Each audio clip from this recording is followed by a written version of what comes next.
কিয়ামতের 10টা নিদর্শন আছে বড় বড়, তার মধ্যে একটা হচ্ছে দাব্বাতুল আরদ, জমিন থেকে ফুঁড়ে একটা প্রাণী বের হবে। আর এখন মানুষ এগুলো বিশ্বাস করবে না আমি জানি, 2 দিন পর নাসা যখন বলবে তখন বিশ্বাস করবে। কথা কি বুঝতে পারছেন? তবে প্রাণী এই পৃথিবীর নিচে আছে। রাসূল সাল্লাল্লাহু আলাইহি ওয়াসাল্লাম বলছেন 10টা আলামত না আসা পর্যন্ত কিয়ামত হবেই না।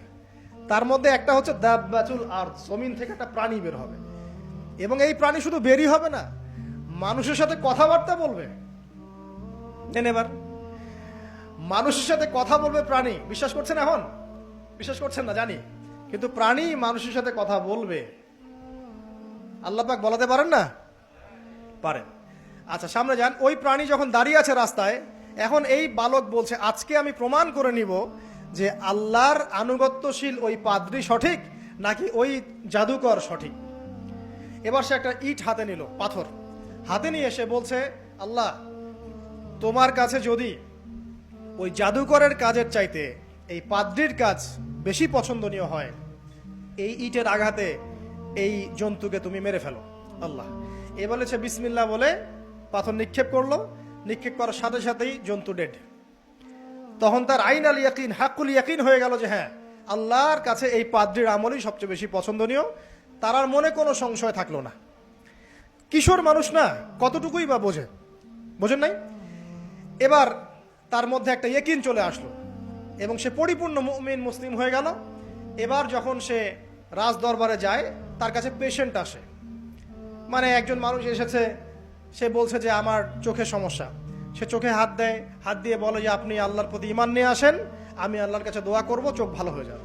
এভাবে পেশেন্ট আসে, সে বলে আল্লাহর প্রতি ঈমান নিয়ে আসেন, আমি দোয়া করব, ভালো হয়ে যাবে। এভাবে আস্তে আস্তে তার নাম এবং খ্যাতি ছড়িয়ে পড়তে লাগলো। যেই তার কাছে আসে সে বলে আগে মুসলিম হন, ইমানদার হন, আল্লাহর প্রতি বিশ্বাস করেন, আমি দোয়া করব, ভালো হয়ে যাবে। চোখ অন্ধ ভালো হয়ে যাচ্ছে, কুষ্ঠরোগী ভালো হয়ে যাচ্ছে, হ্যাঁ, প্যারালাইজড রোগী ভালো হয়ে যাচ্ছে, আলহামদুলিল্লাহ। নবী ঈসা আলাইহিস সালাম এমনটা করেছিলেন না? আল্লাহ পাক চাইলে করতে পারেন। একদিন ওই রাজ দরবারের একজন মন্ত্রী আসছে, এবার ওই রাজার একজন এমপি সাহেব, তার চোখে সমস্যা, সে আসছে, এসে বলছে যে আমার এই চোখের সমস্যা, আমার চোখটাকে ভালো করার দরকার, তোমার কাছে কোনো ওষুধ আছে নাকি? সে বলছে যে আপনি আল্লাহর প্রতি ঈমান নিয়ে আসেন, আমি আল্লাহর কাছে দোয়া করব, আপনি ভালো হয়ে যাবেন। এবার সে আলহামদুলিল্লাহ ঈমান নিয়ে আনলো এবং সে ভালো হয়ে গেল। এই ভালো হয়ে যাওয়ার পরের দিন যখন সে আবার ওই পার্লামেন্টে গিয়েছে আর কি, ওদের তৎকালীন রাজদরবারে, এবার রাজা ওকে দেখে বলছে যে তোমার তো চোখ অন্ধ ছিল, কিভাবে শেফা লাভ করলে? তো সে বলে না কিভাবে শেফা লাভ করলো, সে বলতে চাচ্ছে না, কারণ সে আজ করছে যে বললে সমস্যা হবে। তো এক পর্যায়ে তাকে খুবই পিটুনি দেওয়া হচ্ছে, রিমান্ডে নিয়ে গিয়ে কঠিন মাইট দেওয়া হচ্ছে। এক পর্যায়ে সে মারের যন্ত্রণা সহ্য করতে না পারে বলে ফেললো যে ওই বাচ্চা, তার কাছে গিয়ে আমি আরোগ্য লাভ করেছি এবং সে আমাকে বলেছে যে তার রবের প্রতি ঈমান নিয়ে আসতে, তাহলে আমি শেফা লাভ করব। এই বাচ্চা এখন বলছে ফেরাউনের মতো যে আয়না রব্বুকুমুল আ'লা, আমি তো তোমাদের রব। নমরুদের মতো আমি তো তোমাদের রব, ঠিক আছে, আমি ছাড়া তোমাদের কে রব আছে? আমি তো জানি না যে আমি ছাড়া তোমাদের কোনো ইলাহ আছে। এবার এই লোকটাকে হত্যা করা হলো, এই এমপি সাহেবকে হত্যা করা হলো, বিকজ সে ঈমান নিয়ে আস। এবার সেই বালককে ডেকে আনা হচ্ছে, বলা হচ্ছে বলো তুমি নাকি তোমার রবের নাম দিয়ে মানুষের ট্রিটমেন্ট করা শুরু করেছো? তখন সেই বালক বলছে হ্যাঁ, আমি এক আল্লাহর প্রতি বিশ্বাস করি এবং তার রাসূলের প্রতি বিশ্বাস করি, তার প্রেরিত আসমানি কিতাবে বিশ্বাস করি। এখন রাজা বলছে আমি ছাড়া তোমাদের কোন ইলাহ আছে আমি তো জানি না। এই সৈন্যবাহিনী শোনো, এই বালককে ধরো, ধরে নিয়ে গিয়ে উঁচু পাহাড়ে নিয়ে যাও, ওখান থেকে ফেলে দাও। কথা বুঝতে পারছেন? এবার তাকে নিয়ে যাওয়া হলো, ক্রস ফায়ার দেওয়া হবে, এবার উপরে নেওয়া হয়েছে, একদম পাহাড়ের উপরে। এবার ওই বালক উপরে উঠে একটা দোয়া করছে, এই দোয়াটা সবাই শিখে নেন।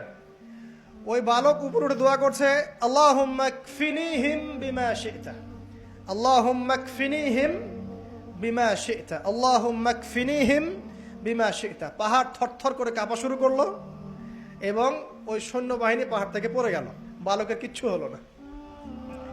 আমি কিন্তু বানোয়াট কোনো গল্প বলছি না, এটা কোরআন থেকে বলছি এবং এটা তাফসীর। আপনি যে কোনো তাফসীর পড়েন, মারিফুল কোরআন, তাফসীর ইবনে কাসির, জালালাইন পড়ে দেখেন, জাস্ট পড়ে দেখেন আমার সাথে ডিবেট করার আগে। এবার সে বালক হেঁটে হেঁটে চলে আসলো রাজদরবারে। আবার কি ব্যাপার, তুমি মরো নাই? না, আল্লাহ আমাকে বাঁচিয়েছেন, আমার রব আমাকে বাঁচিয়েছেন। আবার পাঠানো হচ্ছে আরেক দল সেনাবাহিনীকে নিয়ে, যাও এবার ওকে সমুদ্রে নিয়ে যাও, সমুদ্রের মাছ সমুদ্রে ডুবিয়ে দিবে একদম। আবার সে ওখানে গিয়ে বলল আল্লাহুম্মা কফিনিহিম বিমা শি'তা, হে আল্লাহ, অর্থ হচ্ছে হে আল্লাহ আমার বিপক্ষে যারা আছে আপনি যা দিয়ে ইচ্ছা ওদের বিরুদ্ধে আমাকে সাহায্য করেন। অর্থটা হচ্ছে এমন, আল্লাহুম্মা কফিনিহিম বিমা শি'তা, আল্লাহ আপনি আমার জন্য যথেষ্ট হয়ে যান, ওদের বিরুদ্ধে আমার জন্য যথেষ্ট হয়ে যান, যা ইচ্ছা তাই দিয়ে আপনি হেদায়েত করুন, মানে আমাকে হেফাজত করুন। ঠিক আছে, আল্লাহুম্মা কফিনিহিম বিমা শি'তা, ছোট্ট দোয়া। এবার ওই সমুদ্র উত্তাল হওয়া শুরু করলো এবং ওরা জাহাজ থেকে পড়ে গেল। এই বাচ্চা সেফলি আবার চলে আসলো রাজদরবারে। বিশ্বাস করছেন না?